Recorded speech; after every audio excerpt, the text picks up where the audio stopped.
Hey there, creepy peeps, and welcome to the month of June.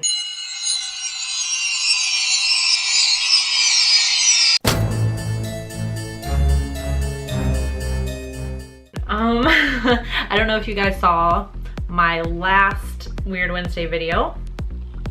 I told you guys that this entire month I would be doing horror movie reviews as kind of like, I don't even really have a name for this, like a horror movie like must-see list, or like in short, I scoured a bunch of lists online of like the top must-see horror movies of all time. So I was pulling from different lists, like all these movies that everyone's like, you have to see this if you're a horror movie fan. And obviously I picked the ones that I haven't seen yet. And I mixed that in with some suggestions that you guys have given me in the past. And I'm going to have like a month-long horror movie marathon to like catch up on all like the must-see movies I gotta see. I don't know. So that starts today, June 1st, and it will be the entire month. So there will be a horror movie review every single day of this month. How about that? I don't really have an order for these movies, but I guess this is gonna be the first one. So I'm gonna talk about Nosferatu. Yeah, I've never seen Nosferatu. I knew of it, just never actually sat and watched it, so I did. And I gotta say, I did quite enjoy it for a silent film. I was never a big fan of those in my film classes at University of Tampa. Whenever we watched silent films, I was never a huge fan of them.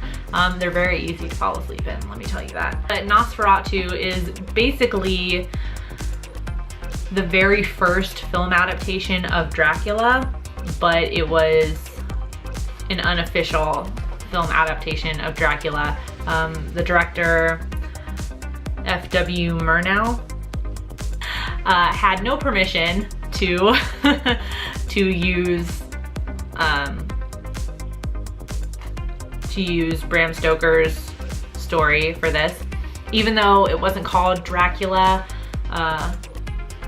If you watch the movie, you can see, and if you've read Dracula and you watch this movie, you can see the plot is like a mirror image, basically, of the book. So obviously he pulled from Dracula. And we almost never could have seen this movie, because I read that at the time Bram Stoker's widow heard about this film and tried to have all the copies of the film destroyed. Luckily, she was not successful. And now we are able to watch Nosferatu still today. In the movie, his name is Hutter. That's how it's spelled, Hutter. And he is like a real estate type-ish guy. I'm not really sure what his occupation is in the movie. But he goes to visit Count Orlok, who is our Count Dracula character, because Count Orlok is interested in moving to wherever it is they are. Germany. And of course it plays out the same as Dracula. So when Hutter gets to Count Orlok's house, he has a very terrifying time, and then Count Orlok makes his way to wherever and falls in love with Hutter's wife, Ellen. You know, sound familiar? It's Dracula. So I really love the images in this movie. This movie is a German expressionist film. So the characteristics of the characteristics of German expressionism is very surreal. It's not meant to be realistic. So there's meant to be kind of like distorted images, and it's not supposed to look based in reality. So So that's where kind of like one, Count Orlok himself comes into play, because he looks very unnatural. He has very like long fingers and pointy ears and a very pointed nose and, you know, sharp pointy teeth.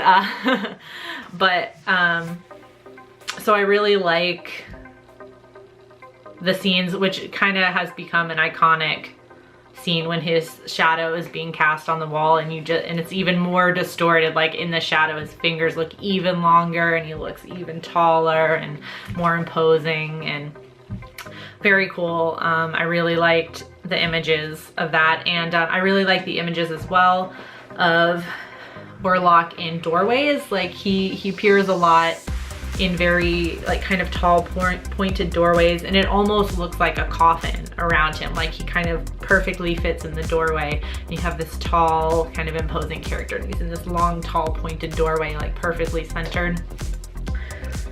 Looks really cool. And then there is the other iconic scene of Orlok rising like a board just straight up out of his coffin. Very cool. There's a lot of imagery of that, of him, you know, like they very stretched and tall and unrealistic, kind of, you know, otherworldly. I like the image of like disease and pestilence that he is bringing with him when he travels on the ship and kills all the crew members and things. Hopefully I'm not spoiling hopefully I'm not spoiling anything. I feel like pretty much everyone is familiar with the story of Dracula, whether they are or not. I feel like everybody is. It's the story of Dracula, guys. So there's a lot to do with rats when he is around, and he has a very rat-like face as well. Like they kind of incorporated that into his look. So I like that idea of kind of bringing like fear wherever he goes, and it spreads like a disease, like rats would carry, you know, like the Black Death. A cool thing about this movie is they used on location sets, which was really uncommon for that time period. This movie came out in 1922. So it was made in the early 1920s.